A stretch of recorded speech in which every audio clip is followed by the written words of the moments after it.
O áudio que vocês vão ouvir agora é parte do podcast Xadrez Herbal. Caso vocês queiram ouvir mais sobre esse assunto e outros temas de política internacional, é só ir em xadrezherbal.com. Vamos passar para o cheque, no qual eu e o Felipe daremos uma volta pela bacia do Pacífico.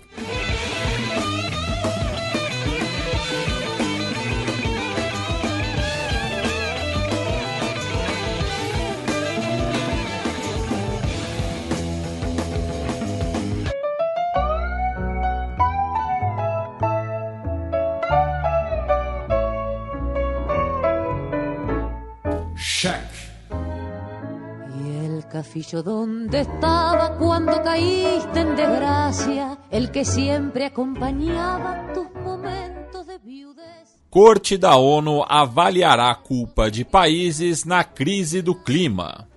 A Assembleia Geral da ONU aprovou, né, uma resolução por consenso. Tá? A aprovação por consenso não quer dizer que não teve voto contra, quer dizer que foi sem votação, justamente, devido ao grande número de apoios, né, prévios. Então, a Assembleia Geral da ONU autorizou, né, uma resolução que vai solicitar que a Corte Internacional de Justiça, né, a CIJ, ela elabore um parecer para avaliar as obrigações legais dos estados de proteger as gerações atuais e futuras das mudanças climáticas. Tá? Isso foi anunciado pelo secretário-geral da ONU, o Antônio Guterres, que disse que os pareceres da CIJ têm uma grande importância, né, na ordem jurídica internacional. A primeira questão que isso deve ser destacado, né, que deve ser destacado agora sobre isso, é que essa resolução é fruto de um trabalho de anos da gloriosa República de Vanuatu, né, junto com outros países insulares do Pacífico. Porque do contrário eles vão desaparecer. Exatamente, eles já estão desaparecendo. Então vamos lembrar, a gente fala aqui da gloriosa República de Vanuatu, a gente fala do besuntadão de Tonga, e claro, muita gente pode achar que é só piada, é só brincadeira, só para deixar o programa mais leve, mas é também porque aqui no Xadrez Herbal a gente fala muito da Oceania, muito dos países insulares, também porque são países que estão desaparecendo com o aumento de nível dos oceanos. Tá? E não é alarmismo, não. É uma questão verificável, é. Então, assim, a gente começou isso lá em 2016, quando a gente repercutiu o discurso do primeiro-ministro de Kiribati, né, na Assembleia Geral da ONU, afirmando que o plano do país para as mudanças climáticas era investir na formação dos jovens para que eles pudessem emigrar com bons trabalhos. Tá? A gente já falou aqui das zonas econômicas exclusivas, já falamos de mineração no leito marítimo, então é importante mencionar, Vanuatu, que propôs isso, tá? A iniciativa de Vanuatu, e foi aprovada por consenso. Tá? Inclusive, por exemplo, quem postou sobre isso lá no Twitter foi a Marina Gadelha, né, que é doutora em Direito e ambientalista, e nós temos a nossa querida Nathalie Anterstel, que já participou aqui do nosso programa mais de uma vez, né, professora, que sempre foi muito gentil, a gente sempre recomenda que sigam o trabalho dela. Inclusive, no anúncio dessa resolução, estava presente o primeiro-ministro da Gloriosa, tá? O Alatói Ismael Caçacal. Nós temos dois problemas nessa resolução. A gente falou que ela foi aprovada por consenso, já que não sequer era necessária uma votação, já que o número de apoios, né, que copatrocinaram a resolução transformava a votação numa redundância. Mas nós temos alguns países que não apoiaram essa resolução, como, por exemplo, China e Estados Unidos. Tá? E por que isso é um problema? Porque estamos falando dos Estados Unidos, que é o país que mais polui em termos per capita do mundo, e a China, que é o país que mais polui em termos absolutos do mundo. E o segundo problema é que aí entra num debate que a gente já teve aqui algumas vezes, né, e nós já chamamos convidados como a nossa querida Ana Luísa de Moraes Campos para falar sobre isso, que é a CIJ, a Corte Internacional de Justiça, né, você tem um problema no direito internacional, que é a questão de decisões serem ou não vinculantes, de como impor as decisões. O parecer da CIJ sequer vinculante é. Então o que isso quer dizer? É uma recomendação. Tá? Então a CIJ pode virar e falar assim: olha, sei lá, Colômbia. Olha, Colômbia, vocês têm essa obrigação, pelo que vocês já assinaram, e nesse sentido, seria legal se vocês fizessem isso, isso e isso. A Colômbia pode virar e falar, tá bom, obrigado, tchau. E não fazer nada das recomendações. Porque é um parecer, tá? Não é uma decisão vinculante, não é uma decisão jurídica vinculante. Então, isso é algo importante de ficar de olho. E além dessas duas ausências, né, que são as maiores economias do mundo, e repito, os dois maiores poluidores, seja em números absolutos, seja em número per capita. Mas é uma vitória para a gloriosa República de Vanuatu, ponto final. Aí a gente começa o nosso giro pelo Pacífico a partir de Vanuatu, né? E a gente, né, costuma girar começando pelo sul, né? Já que você tem tatuagem do nosso norte ao sul, não? Não. Você tem um caderno, um negócio assim? Não, eu tenho a tatuagem das veias abertas. Tá. Mas é porque você é todo tatuado. Quando eu te conheci, você não era assim. Faz tempo, hein? Pois é. Não, faz tempo pra caramba. Cara, ano que vem vai fazer 20 anos que eu entrei na faculdade. Eu já tô em crise. Enquanto isso, nós ouvintes falando, não, passei no vestibular graças a vocês, com o apoio de vocês e tal. E eu pensando, meu Deus, faz 20 anos que eu senti essa sensação. Tava nascendo, a gente... Não, que nascendo, não era nem projeto ainda. Né? Mas, voltando aqui pro mundo real, né? A gente sempre vai em direção ao sul, normalmente. Então, começando pela Nova Zelândia, que registrou sua primeira morte por raiva humana na história. Ainda bem que é uma ilha, bloqueia, tá? Manda um monte de navio e bloqueia. Falando mais sério, né? A raiva humana é uma doença incomum de atingir pessoas, mas é uma doença, né, incurável, né? É uma doença que costuma ser fatal, inclusive, e costuma ser transmitida quando um animal infectado morde um ser humano. Podem ser cães, podem ser... já aconteceu, acho que, de transmissão por morcego, inclusive. Então tivemos uma pessoa morrendo por raiva humana na Nova Zelândia. E para ficar no noticiário, né, The Last of Us, o Chile registrou o seu primeiro caso de gripe aviária em uma pessoa. Tá? Um homem de 53 anos de idade foi registrado infectado com H5N1. Tá? Lembrando que aqui na América do Sul, a Argentina também já teve casos de H5N1 em pessoas, tá? Normalmente pode ser transmitido de aves ou de animais mamíferos marinhos. A gente, infelizmente, repercutiu nos últimos programas, né, como dezenas de milhares de animais morreram de H5N1 no Peru, no Equador e no próprio Chile, incluindo leões marinhos. Então, infelizmente, temos um caso de um homem e as autoridades chilenas estão rastreando os contatos dele, tá? E afirmaram, tá? Citando a Reuters aqui, que ele está numa condição estável, tá? E não corre risco de morte. E você tem outras notícias do Chile, né? Isso, porque semana passada eu falei que o Gabriel Boric está sendo bastante criticado por conta dos indultos dos presos políticos do estalido social, e daí a atual alcaldesa de Providência, uma das comunas que formam Santiago, a Evelyn Matei, que inclusive foi candidata à presidência em 2013 e também foi secretária do Trabalho e de Segurança Social no primeiro mandato do Sebastián Piñera, e o pai dela foi ministro do Pinochet. Ela veio em defesa aos carabineiros, né, dizendo que se houve violações aos direitos humanos foi porque eles não tinham como defender-se, né? E o Gabriel Boric respondeu, né, que as violações aos direitos humanos não têm justificação e entrar nessa deriva argumentativa é muito perigoso para a democracia. Isso porque está, né, em debate no Chile também a questão de uma morte recente de uma sargenta dos carabineiros, a Rita Olivares.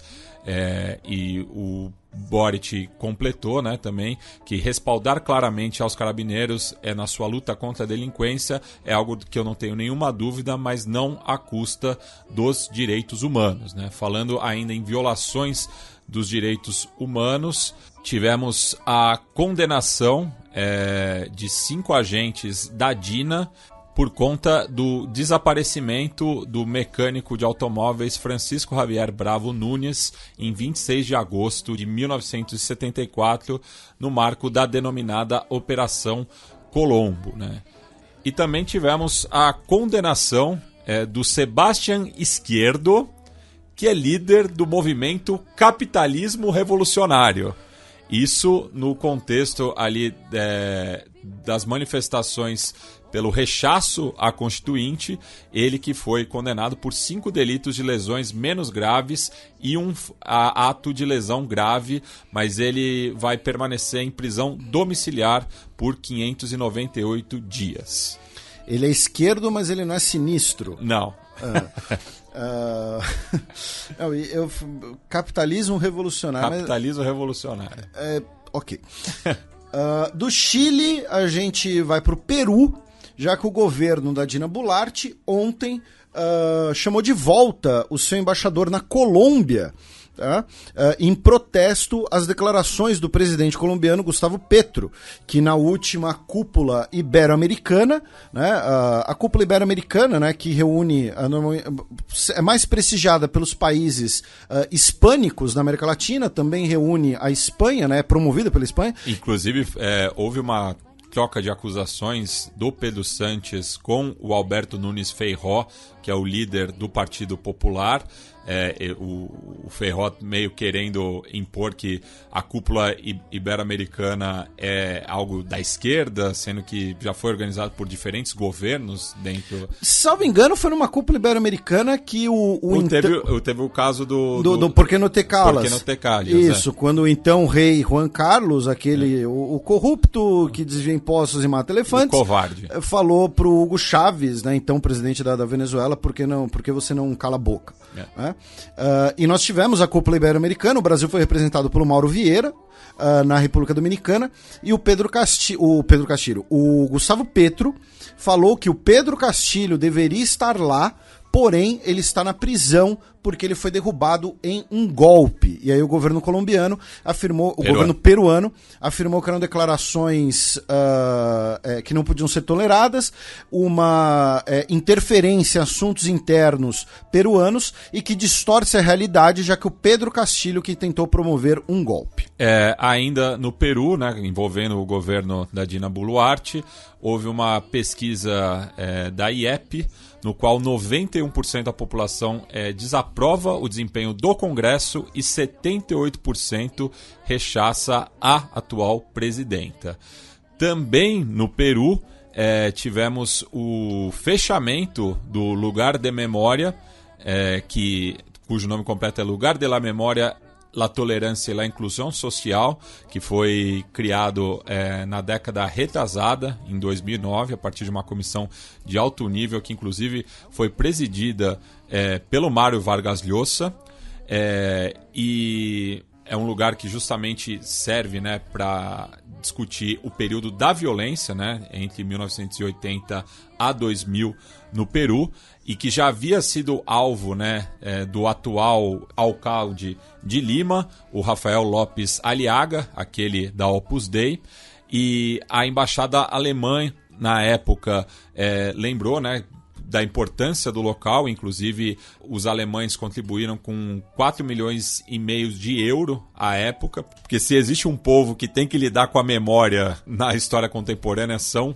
os alemães. Então houve esse conflito diplomático à época, mas a desculpa, né, da alcaldia de Lima, principalmente ali da região de Miraflores, foi que o local estava, né, com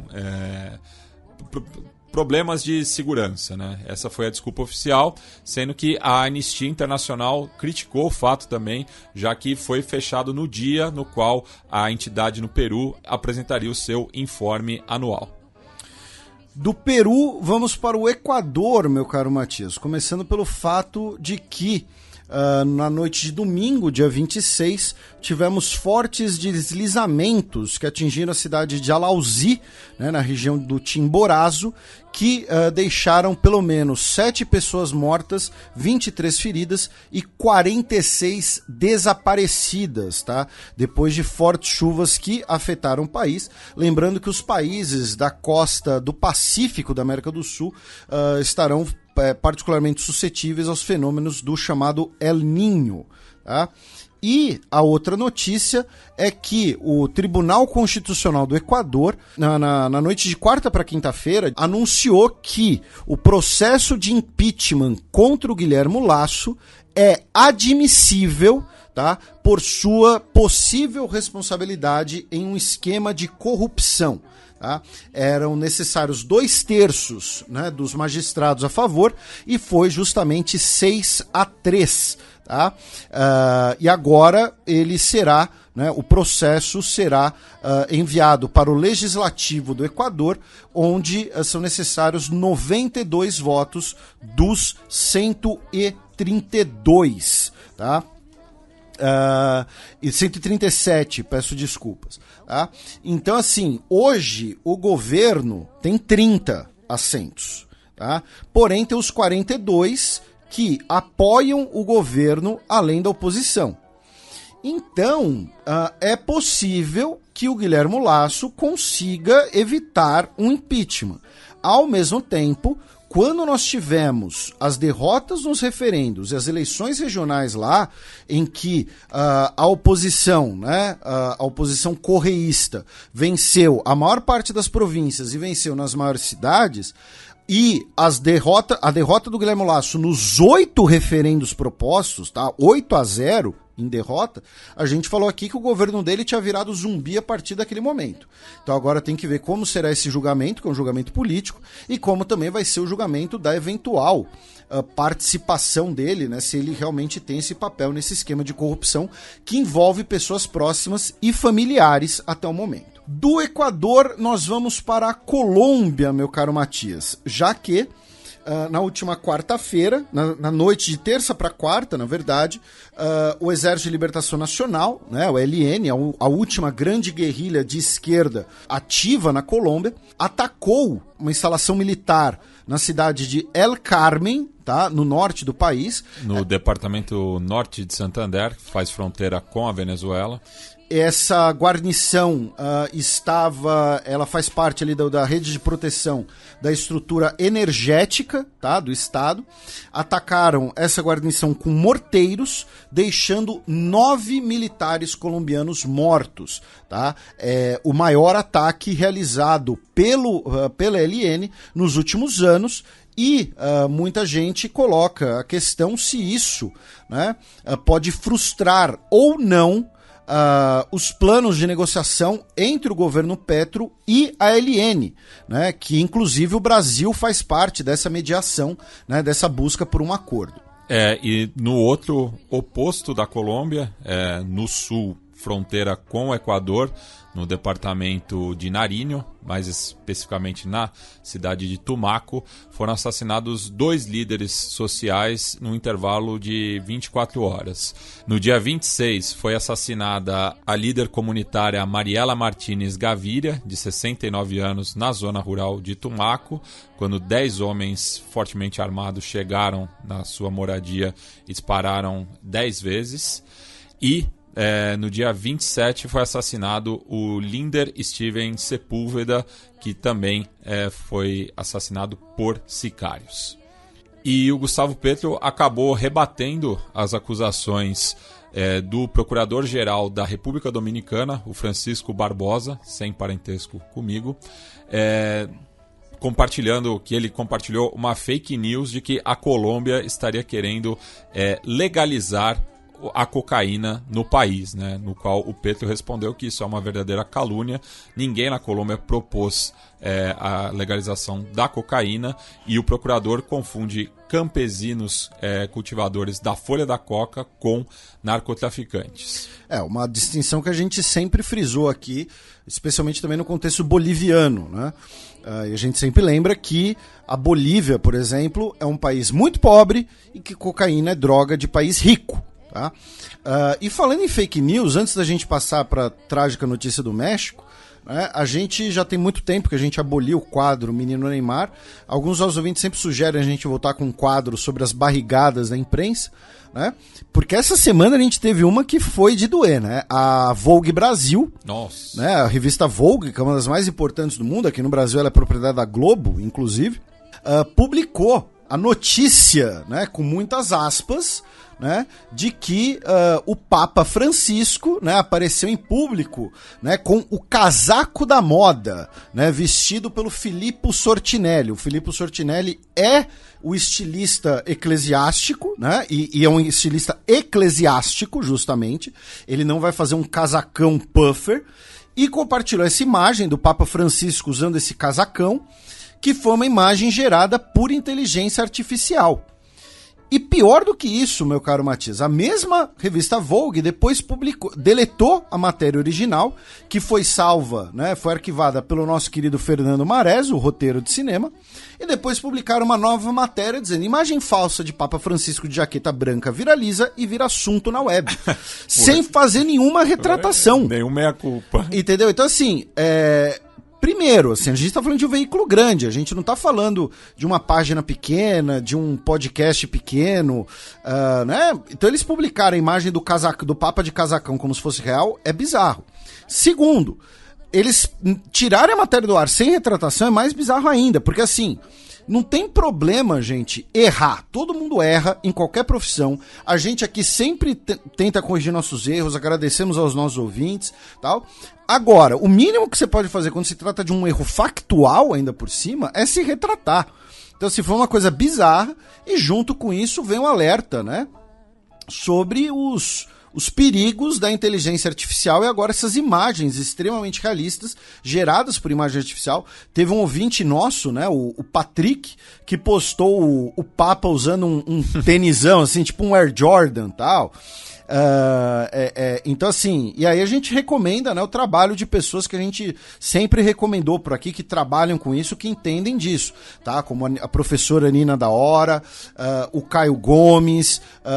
Então, assim, sigam essas pessoas, sigam pessoas que realmente entendem de inteligência artificial. A Mila Laranjeira, tá? Do Peixe Babel. Acompanhe o trabalho dessas pessoas que entendem do assunto, porque vai se tornar algo muito perigoso, né, com essas imagens hiperrealistas, tá? E se você for jornalista de uma grande revista, né, dá uma conferida aí antes de publicar as coisas. Yeah. Da Colômbia e do fake news, a gente vai para o México, meu caro Matias, com uma notícia muito triste, já que no último dia 27 de março, né, um centro de imigrantes de Cidade Juárez, que é ao lado mexicano da fronteira, junto com a cidade texana de El Paso, né, no estado de Chihuahua. No estado de Chihuahua, deixou... Uma das regiões mais perigosas do mundo. Mais violentas, também pelo narcotráfico, né, deixou 39 pessoas mortas e 27 pessoas estão feridas, muitas delas em estado grave, correndo risco de morte, tá?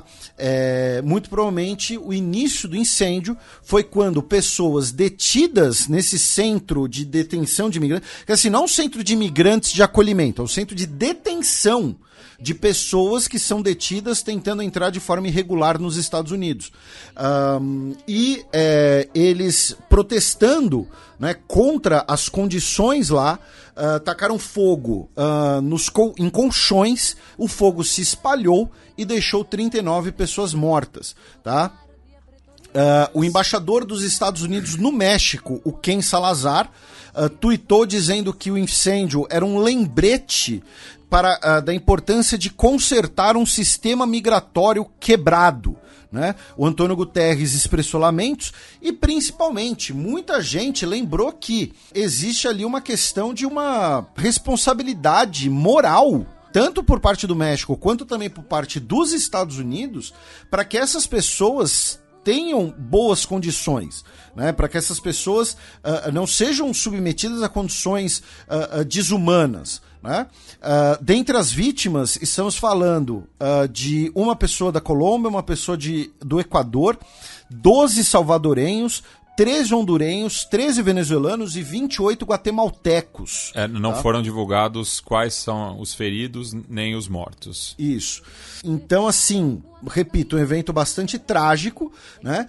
Também se fala em superlotação desse centro e que autoridades do Judiciário do México já haviam notificado para essa questão de superlotação.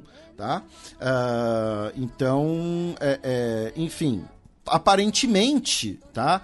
Não é apenas uma tragédia, né? Mas uma daquelas tragédias anunciadas, infelizmente. E também no México, né, agora nessa quinta-feira, dia 30, um encontro com delegações de 30 países, tá, com mulheres de 30 países, vai fundar a Internacional Feminista, que pretende unir, né, ser um fórum de diálogo de diversas organizações feministas pelo mundo, tá, incluindo países como Brasil, Estados Unidos, Alemanha, Palestina, Canadá, Espanha, México e Argentina. Tá? Do México, a gente vai para os Estados Unidos, começando pelo fato de que estamos com diversos tornados na região da bacia do Mississippi, tá? Afetando os estados de Texas, Mississippi, Alabama, Tennessee e Geórgia. Tá? Nessa última semana tivemos pelo menos 22 vítimas fatais, tá? Devido a esses tornados. Mais de 80 mil pessoas, especialmente no estado do Mississippi, tá? Eu falei que os tornados são na bacia do rio Mississippi, mas o estado do Mississippi é um dos mais afetados. 80 mil pessoas, inclusive, ficaram sem energia. A maioria das mortes foram no estado do Mississippi, inclusive, tá? E o governo do Joe Biden declarou uma emergência federal no Mississippi, possibilitando que regiões do estado que foram mais prejudicadas recebam ajuda federal para a reconstrução. Também nos Estados Unidos, o banco First Citizens, tá, comprou, né, os escombros do Silicon Valley Bank, né, cuja crise e cuja importância no ramo de tecnologia foi explicada pelo nosso querido Marco Gomes 2 programas atrás. Tá? Então essa compra aparentemente pode solucionar o problema. No último dia 27 de março, no estado do Tennessee, tivemos mais um ataque ataque a tiros em uma escola nos Estados Unidos, deixando 6 pessoas mortas, mais o criminoso, que foi morto pela Polícia Metropolitana de Nashville. Foi contra uma escola paroquial, tá? Por um ex-aluno transgênero, tá? Também nos Estados Unidos, o governo Joe Biden assinou uma ordem executiva limitando o uso de tecnologia spyware comercial, tá? Especialmente por empresas privadas. Tá? O direito de espionar as pessoas é privado do Estado. Tá lá. É isso que essa lei do Joe Biden diz, mais ou menos, tá? Em bom português. Tá? O Max Weber já disse que o Estado é o monopólio do uso legítimo da violência. Agora é o monopólio do uso legítimo da espionagem no seu celular. Tá? Uma das agências reguladoras dos Estados Unidos afirmou que vai abrir uma investigação e processar a Binance, né, que é a maior corretora de criptomoedas do mundo, tá? Afirmando que eles operam com sistemas ilegais de fraude, mas não é nem fraude fiscal, é de fraude criminosa, né? De pirâmide, tá? Basicamente, né? Inclusive, né, aqui no Brasil a gente teve o faraó do Bitcoin, né? Assim, o próprio... Cara, eu fico imaginando o seguinte diálogo. O João virou pro José e falou: pô, cara, eu tô com uma grana aí, eu tava pensando na oportunidade de investir. Aí o José falou: pô, tem um cara que você tem que seguir, o faraó do Bitcoin. E o outro virou e falou: poxa, boa ideia, eu vou pôr meu dinheiro na mão do faraó do Bitcoin. Tivemos nessa semana, né, a cúpula da democracia, né, a segunda cúpula da democracia nos Estados Unidos, em que o governo dos Estados Unidos anunciou 690 milhões de dólares para o fortalecimento da democracia pelo mundo, né? Receberam ali ou receberam delegações, né, ou então conversando virtualmente à distância, né, com diversas delegações de vários países do mundo, né. Em compensação, né, dentre os 120 líderes mundiais convidados estavam líderes que, né, são criticados por justamente minarem suas democracias, né, como o Netanyahu, né, de Israel, que a gente tem falado tanto nos últimos programas. Uma escola no Wisconsin proibiu uma apresentação da música Rainbow Land, né, Terra do Arco-Íris, que é uma música da Miley Cyrus e da Dolly Parton, né, Dolly Parton, que é um dos maiores ícones da música country em todos os tempos e uma das maiores ativistas dos Estados Unidos. Ela já ela já doou muita grana para pautas ativistas, inclusive para população, envolvendo a população LGBT. E cancelaram, né? Já que consideraram que era inapropriado para as crianças, né, cantarem essa música, que é uma música sobre tolerância, justamente, né? Rainbow Land, né, Terra do Arco-Íris. Calma que vai ter mais notícia bizarra de escola dos Estados Unidos. Nos últimos programas, né, no último... Eles se ocupam muito de coisas triviais, mas de questões mais pertinentes, fecham os olhos, né? Aquela coisa, a escola ela tem que ter o quarto do pânico, ela tem que ter um escorregador inflável para você fugir do atirador. A professora tem que estar armada. A professora tem que estar armada, a mochila infantil tem que ser a prova de balas, e não pode cantar Rainbow Land nem ver o Davi de Michelangelo.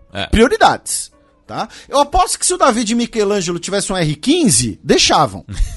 Tá? O problema é que não tinha R15 quando o Michelangelo esculpiu o negócio, entendeu? O problema é esse. E o Michelangelo nem pra pôr, sei lá, uma espada, entendeu? Nem pra pôr, não sei, já tinha uns arcabuzos, uns trabucos naquela época. Se tivesse, podia ver, né? O problema é esse, né? Ele, não, mas tá lá só peladão, tal, pô, de boa, né? Enfim. Brincadeiras à parte, no último programa a gente comentou, né, que o Paul Rusesabagina, né, foi inocentado, né, no seu processo na corte de Ruanda, e nessa semana ele chegou nos Estados Unidos, né, em Houston, para uma reunião familiar, e eu estou fazendo aspas aéreas, porque muito provavelmente, na verdade, se trata ali de uma espécie de acordo para ele viver nos Estados Unidos, né, ali exilado na prática, tá? Ele que viajou para os Estados Unidos via Doha, tá? No Catar. Já que ele estava na embaixada do Catar em Kigali. Exatamente. Então agora muito provavelmente ele foi exilado, né, para os Estados Unidos em um acordo.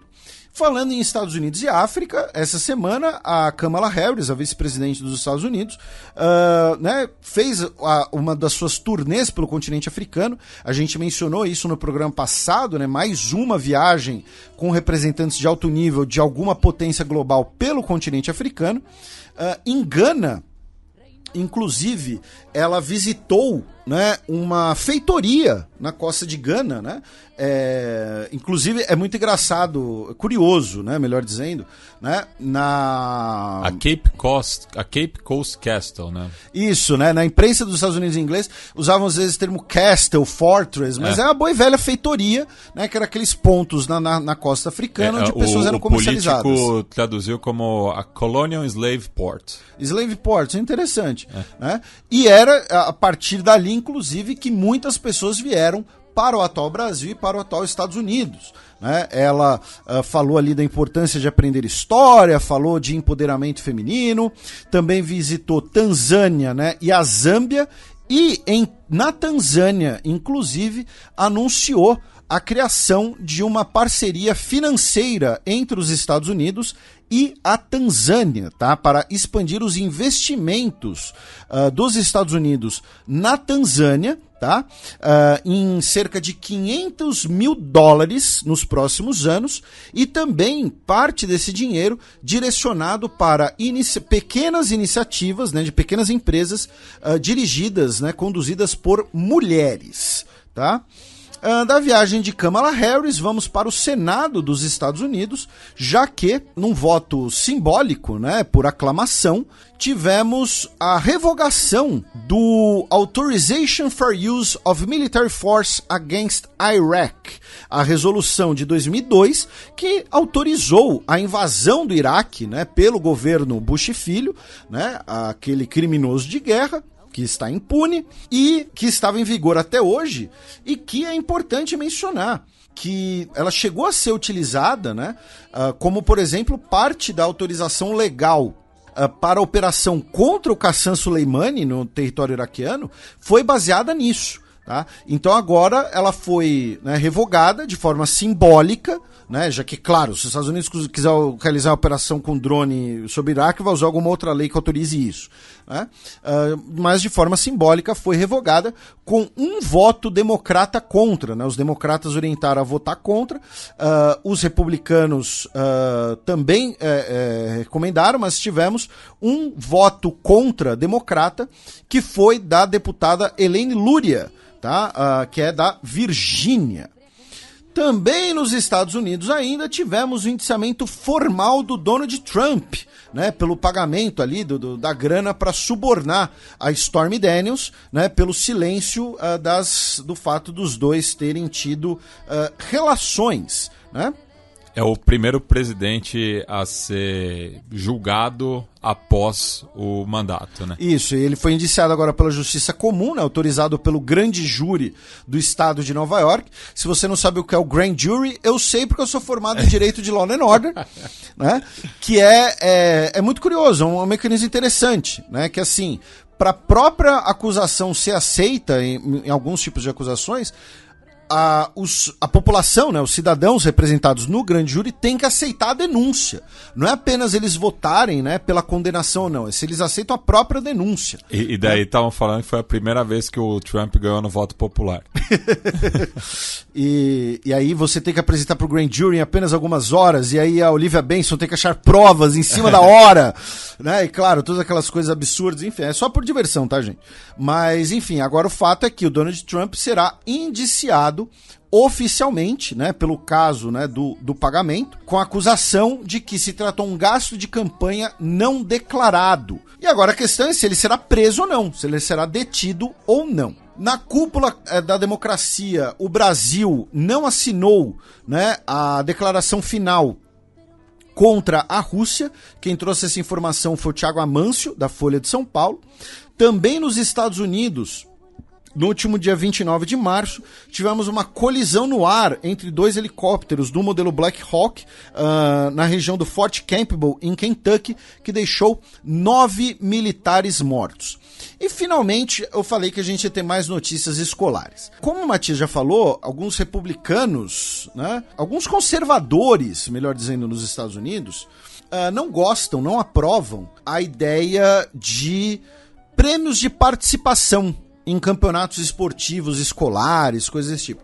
Porque eles dizem que isso incentiva a mediocridade, né? Que isso é coisa, né, de gente woke, enfim.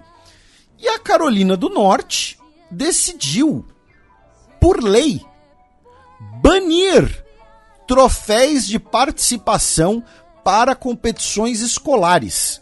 Troféus. O que eu falei? Troféus. Ah, é troféus? É. Tá, desculpa, eu sou analfabeto. É por isso que eu não ganhei o troféu de melhor gramática, eu ganhei o de participação só. Entendeu? Dizendo que, olha só, esportes juvenis ou outras atividades recreativas juvenis, juvenis e infantis, né, operadas sob a autoridade de um governo local, não, ou seja, inclui as escolas públicas, né, não poderão incluir prêmios para os participantes baseados unicamente na sua participação no esporte e outras atividades. Os prêmios só podem ser dados, laureados, baseados em méritos e performance identificáveis. Realmente, cara, é falta do que fazer. A real é essa, é falta do que fazer.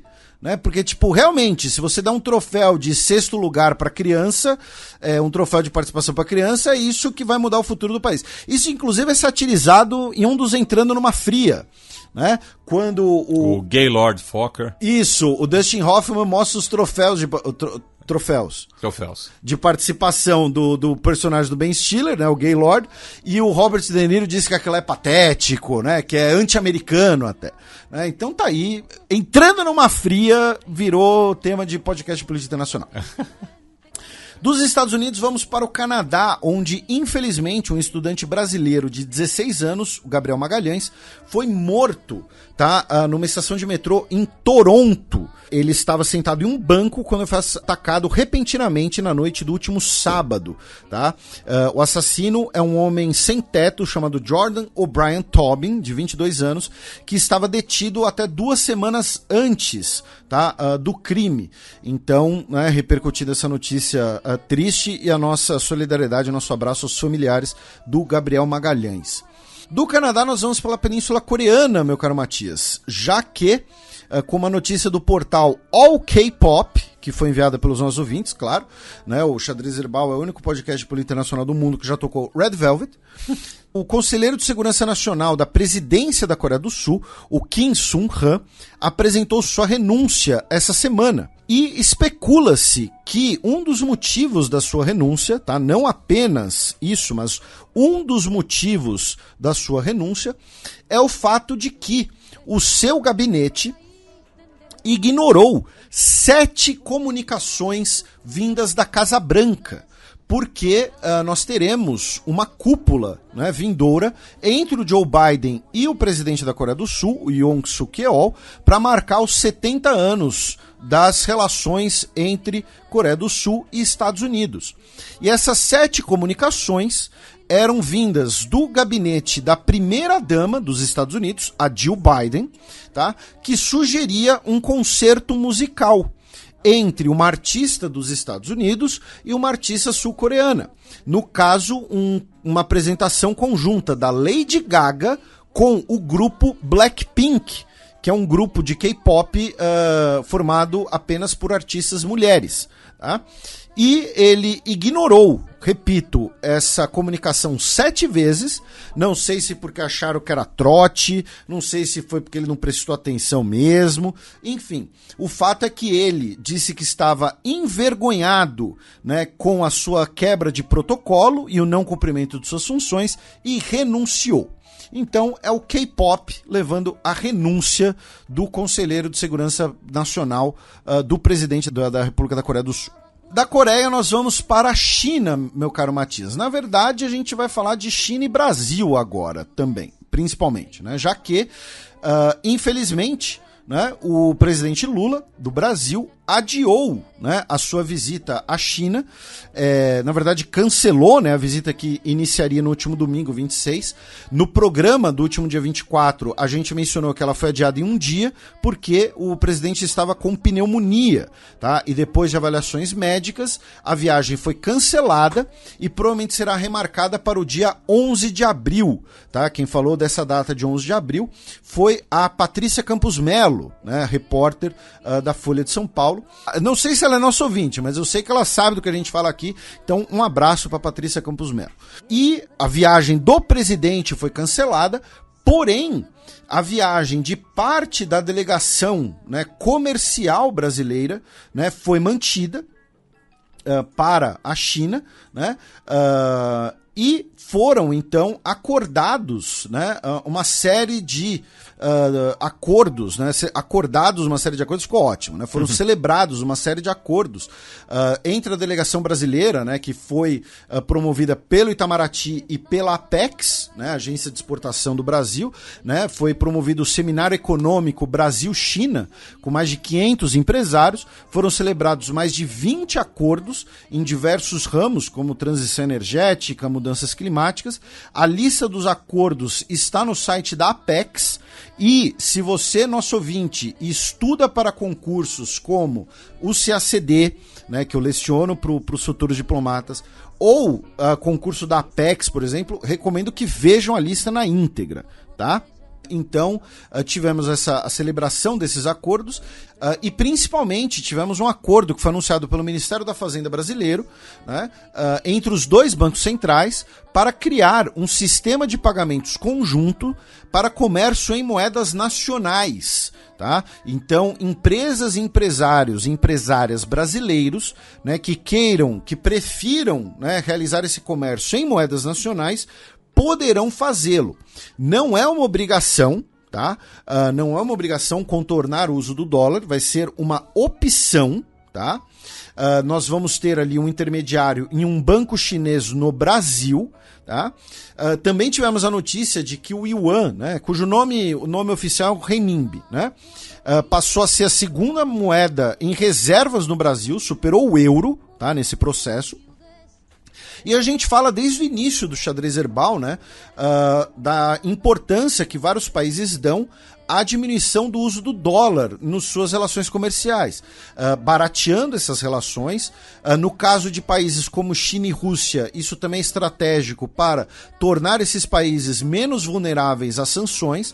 No caso da China, ainda tem o motivo de aumentar o uso do yuan, consequentemente aumentar a força da moeda, né, o respaldo da moeda, já que as moedas fiduciárias têm o seu valor, têm o seu respaldo vindo do seu uso, né? A gente falou disso inclusive no programa passado, né, quando a gente falou do acordo entre Rússia e China, justamente, né? Então agora teremos essa opção para comércio em moedas nacionais entre China e Brasil.